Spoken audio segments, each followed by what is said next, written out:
کیا آپ جانتے ہیں کہ طاء شاہ بخاری ثانی کہلائے جانے والے علامہ احسان الہی نے سکوت ڈھاکہ کے موقع پر اپنے 4 ماہ کے بیٹے کو جلسے میں اٹھا کر یہ کیوں کہا تھا کہ میرا یہ معصوم بچہ ابھی مر جائے تو مجھے اتنا دکھ نہ ہوگا جتنا پاکستان کے ٹوٹ جانے پر میرا دل مغموم ہے۔ پاکستانی تاریخ میں پہلی مرتبہ بم دھماکے سے شہید ہونے والے علامہ احسان الہی ظہیر کس وجہ سے فوجی صدر جنرل ضیاء الحق کے خود ساختہ قانون شریعت کا مذاق اڑاتے تھے۔ اس صدی کے بڑے شعلہ بیاں خطیب علامہ احسان الہی ظہیر سے ہمارے ملک کی اشرافیہ کو ایسا کیا خطرہ تھا کہ ان پر 100 کے قریب مقدمات بنائے گئے؟ اور ہاں، جب علامہ احسان نے بھٹو کے خلاف قومی اسمبلی کا الیکشن لڑا تو انہیں کتنے ووٹ ملے تھے؟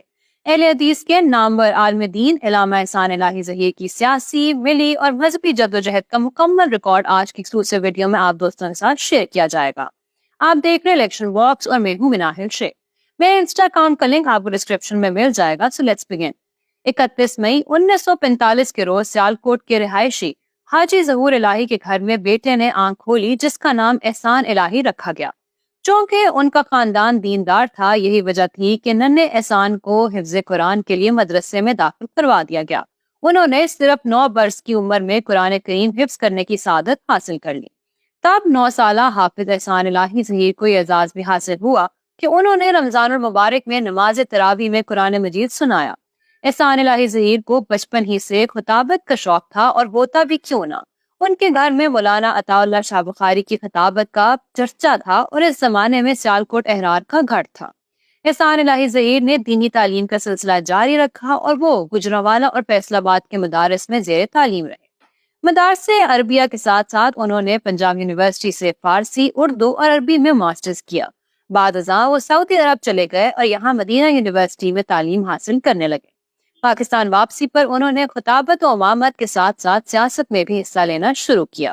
انہوں نے اپنی سیاسی زندگی کی شروعات 1968 میں جنرل ایوب خان کے خلاف تحریک چلانے سے کی۔ ایوب خان کے بعد یایا کے دور میں بھی انہوں نے اپنی تحریر اور تقریر کے ذریعے اقتدار کے مسند نشینوں کو ٹارگٹ پر رکھا۔ سکوت ڈھاکہ کے بعد جب بھٹو صاحب پاور میں آئے اور انہوں نے بنگلہ دیش کو تسلیم کرنے کا اعلان کیا تو علامہ احسان الہی ظہیر نے بڑی شدت کے ساتھ بنگلہ دیش نامنظور تحریک میں حصہ لیا۔ اس موقع پر علامہ احسان الہی ظہیر نے اپنے 4 ماہ کے بیٹے ابتسام الہی ظہیر کو دیکھتے ہوئے کہا تھا کہ اگر میرا یہ بیٹا کٹ جاتا، مر جاتا تو شاید مجھے اتنا افسوس نہ ہوتا جتنا افسوس پاکستان کے ٹوٹ جانے کا ہوا ہے۔ جلد ہی انہوں نے ایک ایسے سیاستدان کی پارٹی جوائن کی جو اپنے جلسوں میں اعلان کیا کرتا تھا کہ میں بھٹو کو کوہالہ کے پل پر پھانسی دوں گا۔ علامہ احسان 1972 میں air marshal retired Asghar Khan کی تحریک استقلال میں شامل ہوئے تو حکومت نے ان پر قتل کے جھوٹے مقدمات بنا دیے۔ جلد ہی انہیں تحریک استقلال کا مرکزی سیکرٹری اطلاعات بنا دیا گیا۔ یاد رہے کہ ان دنوں میاں نواز شریف بھی تحریک استقلال کے متحرک کارکن ہوا کرتے تھے۔ علامہ احسان الہی ظہیر نے الیکٹورل پالیٹکس بھی کی۔ 1977 کے جنرل الیکشن میں وہ قصور 3 کے حلقے 91 سے PNA کے امیدوار تھے۔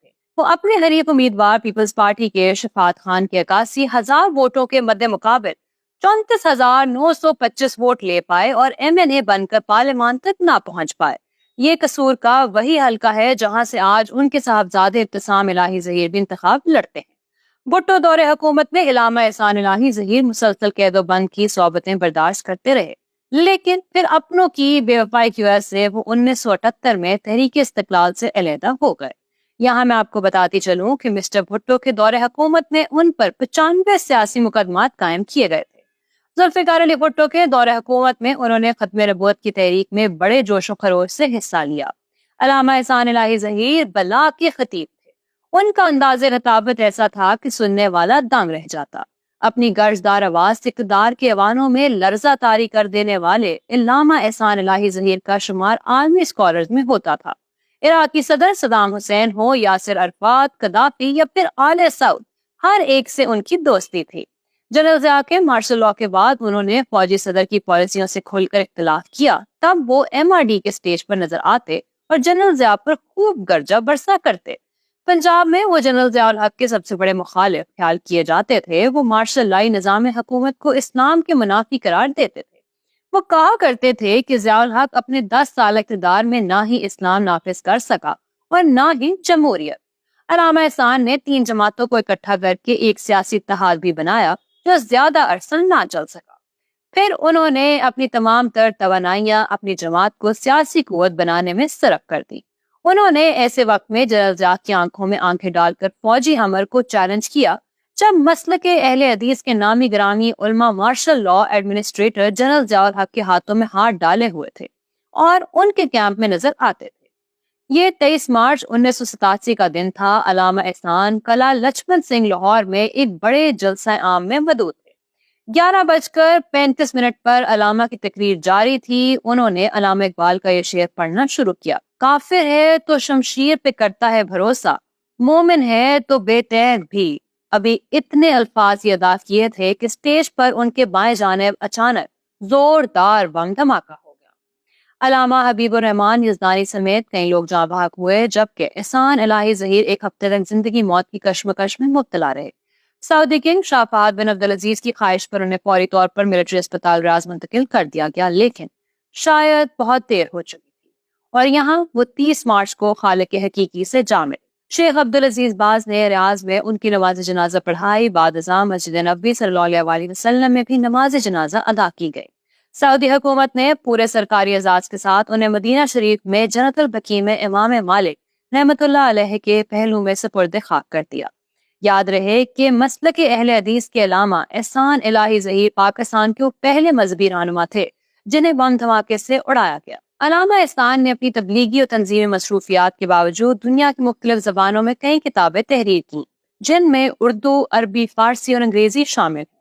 ان کی کتب کا دنیا کی 8 سے زائد مختلف زبانوں میں ترجمہ ہو چکا ہے اور چند ایک کتب دنیا کی چند بڑی بڑی یونیورسٹیوں اور تعلیمی اداروں کے نصاب میں شامل ہیں۔ موچی دروازہ لاہور، لیاقت باغ راولپنڈی، نشتر پاک کراچی، قلعہ کہنا قاسم باغ ملتان، دھوبی گھاٹ فیصل آباد اور شیراوالا باغ گجرانوالہ سمیت پاکستان کا شاید ہی کوئی شہر ہو جہاں علامہ احسان الہی ظہیر نہ گرجے برسے ہوں۔ چنیوٹ کے ایک جلسے میں ان کی تقریر کے دوران بوندا باندی شروع ہو گئی اور دیکھتے ہی دیکھتے موسلادھار بارش ہونے لگی۔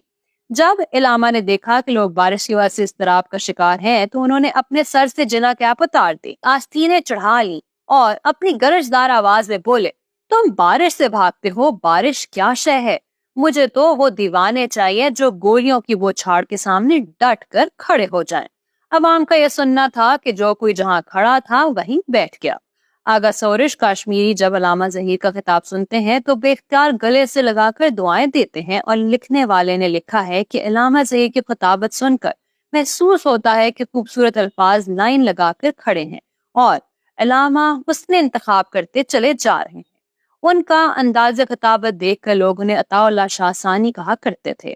احسان اللہ ظہیر نے اپنی زندگی میں دنیا کے تمام اہم ممالک کے دورے کیے۔ وہ 20 کے قریب کتابوں کے مصنف تھے۔ ان کی زندگی کی آخری کتاب ان کی شہادت سے صرف 8 گھنٹے پہلے مکمل ہوئی تھی۔ میں امید کرتی ہوں کہ آج کی ویڈیو آپ کو پسند آئی ہوگی۔ اگر آپ مذہبی تنظیم سپاہ صحابہ کے بانی مولانا حق نواز جنگوی کی بائیوگرافی دیکھنا چاہتے ہیں تو یہاں اوپر کلک کریں۔ علامہ غلام رضوی نقوی کی ہسٹری کے لیے یہاں نیچے، اور محمد شریف مرحوم کی سٹوری آپ کو یہاں ملے گی۔ ویڈیو کو لائک، شیئر کریں، الیکشن باکس سبسکرائب کریں، ہماری ویڈیوز دیکھتے رہیں۔ اللہ حافظ و ناصر۔